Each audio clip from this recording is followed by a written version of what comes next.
go. This guy's sticking out at us right here in front. Come on, Jim. We're rooting for you, buddy. Let's get you a nice one more Throne of Eldraine collector's pack. We're sending him a whole box of cards anyways. Might as well get one more pack going here. Thank you for giving us some good midweek content. We got a Woodland Druid and I have our work for us tonight to get a lot more YouTube videos and things up because I am leaving the country shortly.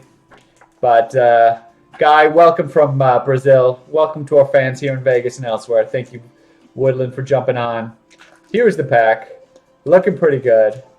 Let's see. Come on, Jim. Can we get you some nice big hits? Something to make this box we're shipping out really worthwhile. I mean, every card is foil. Every card is exotic. They are a lot of fun to open. We got the gloves on. No fingerprints. They're going to go, each card is going to go straight into a penny sleeve. I got a stack of penny sleeves here. And we're starting off with a common we've seen before. The Trebuchet. A lot of fun. Reminds us of that old Orcish Catapult. Woodland Druid, when you do your pack, we've got Throne of Eldraine pack, of course, if you like. Any of the other regular packs, if you want Dominaria, if you want War of the Spark, if you want M19, we have Ixalan, Amonkhet, and Hour of Devastation. So any of the regular packs that you see up there, Woodland Druid, you're getting a pack from us tonight for all your assistance. And because you're next door, we're going to hang. I can bring the cards over right away. Jim's got to wait for the rest in the mail. So I'm just going to go through them one at a time and then come back through and do the sleeves.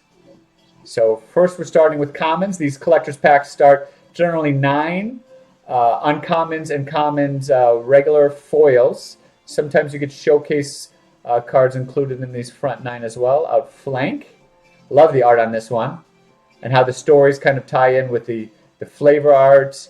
And all of your little creatures are combining up to slay the big creature there. Those are a lot of fun. Eldraine, he says. Easy choice for Woodland Druid. He wants the Eldraine. Okay. Well, we'll get to that right after we get to this collector's pack. Giant Skewer. That's a fun common artifact equipment. Black artifact. Merchant of Vale. I don't think we've seen one of these before. This is the adventure card. The regular non-showcase edition, but it is foil. 3 mana cost for the merchant. First, you get a haggle as an instant to discard a card to draw loot. Okay, and then the creature itself has the loot mechanic. That's right. I remember the Merchant of Vale now. Here's another foil common. Yeah, this reminds me of a lot of the cool older magic cards we've had around for a while. Just kind of guy hanging out doing his thing, and the foil on these just looks great. Just to open a pack and have so much as you dig through these packs, just the excitement builds and builds. D&D, he says, I love that. Play a lot of D&D. Yeah, when I go back to Chicago, stay with my buddy. He tries to get me. We try to do D&D all the time. I mean, just the foil and each card. I mean, you just build. I mean, every one of these would be like the exciting card you would see in another pack, and. Cauldron Familiar is another one. I've seen this played. A lot of mono black decks have tried to use this guy, try to use it as fodder to sacrifice for some of the other powerful creatures. But a little bit slower. Uh-oh. Jim, I think you've got the playset already. I think this might be your second regular art Flaxen, and then I think you've got at least 2 of the showcase Flaxen Intruders. I like the showcase art for her is great, but she's got a sword there and a bear claw is pretty cool. For a fun card. And this Destroy Artifact or Enchantment is actually very powerful. This Flaxen Intruder is a very interesting card in some decks. So Jim's definitely got the playset now. Probably a playset of foils, just about. Okay, here's our first foil uncommon. Mysterious Pathlighter. Really like how it's kind of, the card itself, the art, is all kind of subtle and kind of dark.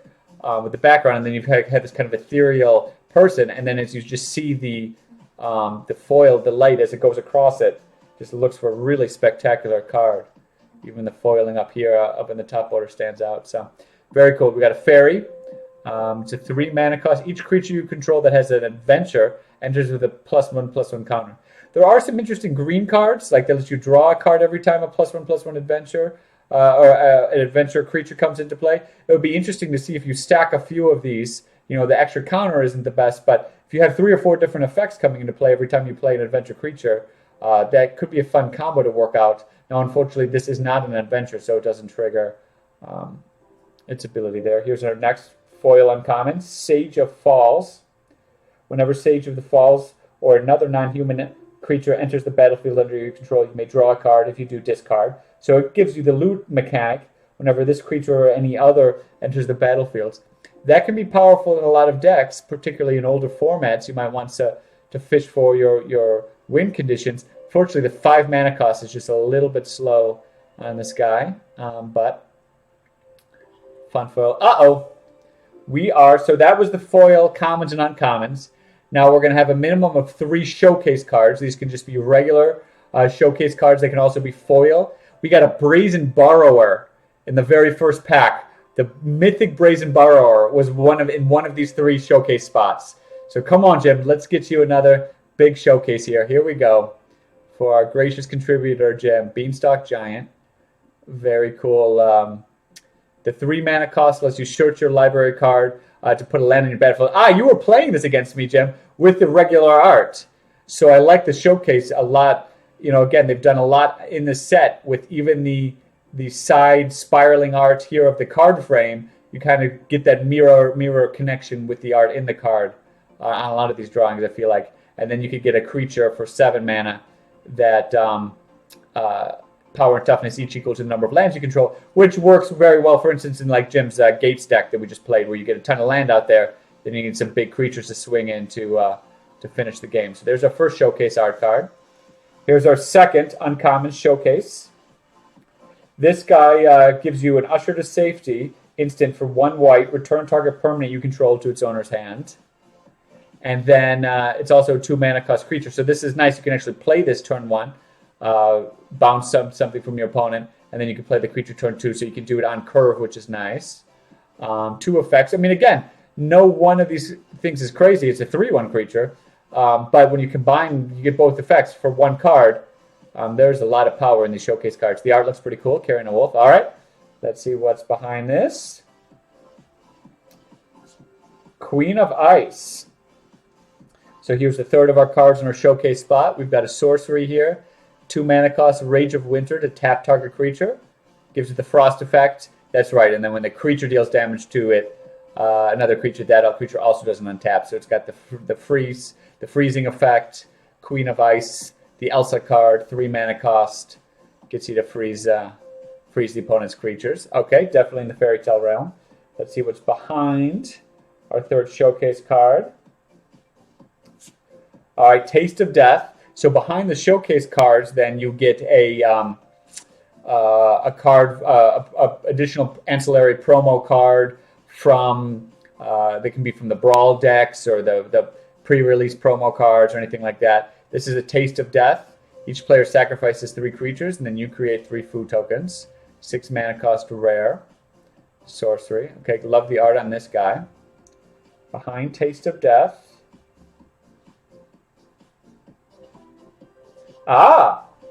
So this is the extended full art version. We just had seen, I think, in the other pack I pulled out. We had the Castle Ardenvale regular art. These extended arts are all of the top value cards in the set. We'll pull away in just 1 second. Let's see what the extended art. There's a big premium on the extended art. I mean, I love to see just the way your eye kind of rolls across and you see it going right off the end of the card. They're a lot more fun to play. It'll be interesting to see if the premium really holds up on these extended art cards. I think they're great. They're a ton of fun. Really cool to see something different than the traditional Magic cards. And that little special rare land. Jim's got a second one. Not bad for the card Castle Ardenvale. Let's see, what is our next card in our foil slot? Wow! Jim. Most packs have 1 extended art card. In the collector's box so far, we have not gotten an extended art foil.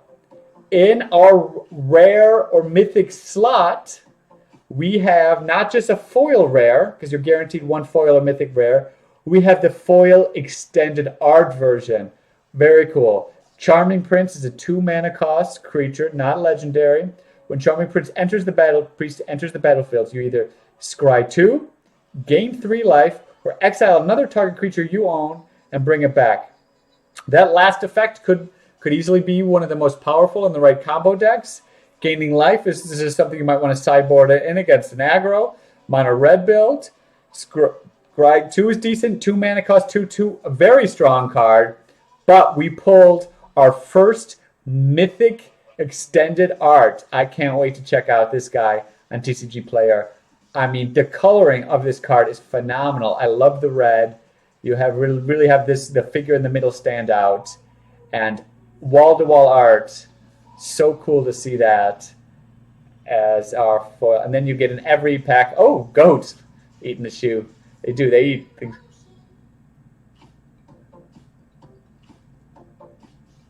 So then the food token and the goat foil both sides. Very cool tokens. You get one of those in each pack. So yeah, so Guy, you were saying the exile another target creature you own, return it to the battlefield under your control at the beginning of the next end stop. So it doesn't it exiles it and then comes back into play at the beginning of your end step. So it just goes out. So a lot of those creatures that have those proccing abilities when they enter the battlefield, this will recreate. So like the Mole Drifter, draw 2 cards. Yeah, it doesn't do it instantly, so you can't do it in response to your opponent like kill spell, but it will allow it to come back into effect and trigger. So I was thinking more of those battlefield entering effects that you want to redo, gaining life or otherwise. Again, you can use them to bounce off of each other, right? So there's some weird combos you can do with creatures, and you can play it to clear the board. Yeah. So there's some combos there. I'm excited. All right, let's do a couple sleeves because I want to first. Let's get them into the sleeve. So very cool double-sided token here. And then I want to take a look at our 2 extended art cards. Let's pull them up real quick. Now this guy, it's so weird. Just notice there is a little bubble in it, unfortunately, right? You see it right there? I just noticed that little bubble. So it must have been the foiling went on there. So yeah, I always hate when there's something. I always like to try to check out the cards if I remember. I don't know if that's something that would be on other cards as well, or if it was just this particular one. But let's take a look. I mean, beautiful card, and let's get everything and let's get them in the sleeve right away. All right, let's take a look real quick at our 2 extended art cards. Riggsy says, "Oh, I'm sorry, buddy. I'm sorry."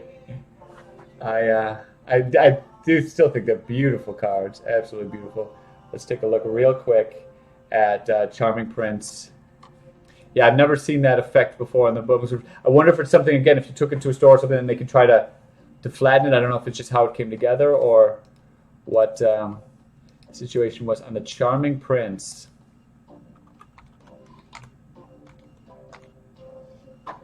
Charming Prince extended art foil. Sure. Wow, Jim. Yeah. Wow, Jim. Median price $42.50. I know it's got the bubble, but extended art foil, not bad, buddy. I didn't realize that it was that valuable. Still, the regular is $10. That's a pretty good hit. That's a pretty good hit for our first extended art foil.